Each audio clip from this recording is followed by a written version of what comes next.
Nos introducimos inmediatamente en la lección para esta semana titulada Mayordomos después del Edén. Titulada, nuevamente repito, Mayordomos después del Edén.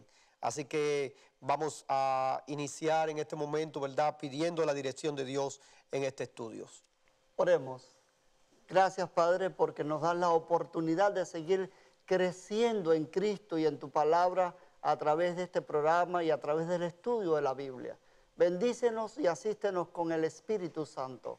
En el nombre de Jesús. Amén. Amén. Gracias, Pastor Joel, por acompañarnos en la oración. Y esta semana, esta sección, creciendo en la palabra, intenta, Pastor, ayudarnos como mayordomos después del Edén. La expresión, me imagino, después del Edén, ya comienza a indicar después del pecado, es decir, Adán y Eva, ¿verdad?, entrado en el pecado. Y es interesante que empieza memorizándonos, ayudándonos a tener en la mente la lección.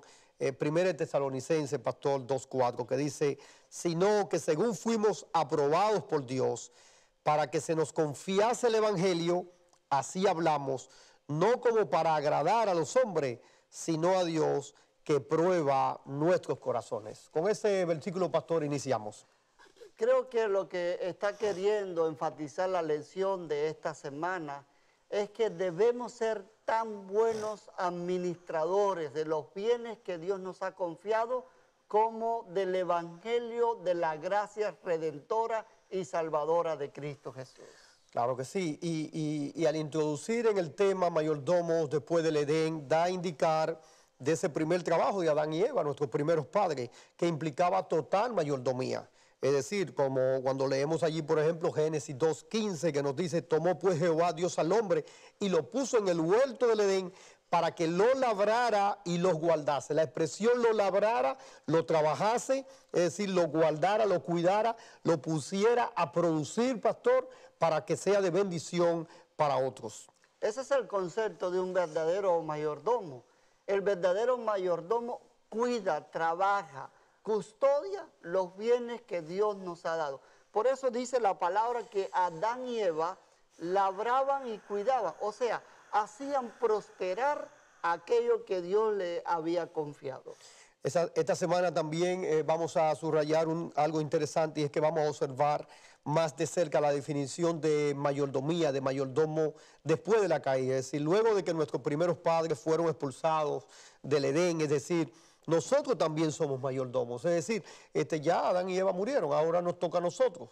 Nos toca a nosotros seguir en un mundo muy diferente al que Adán y Eva disfrutaron primeramente, pero con las mismas responsabilidades o cuidados y mayor, por el privilegio que hoy también nosotros gozamos en el conocimiento de la palabra. Ser un mayordomo después del Edén significa que Dios nos ha confiado un evangelio, nos ha confiado bienes materiales. Y eso inicia desde el mismo momento en que nosotros aceptamos a Jesús como nuestro Señor y Salvador. A partir de ahí comenzamos a crecer en la palabra. Por eso este segmento existe.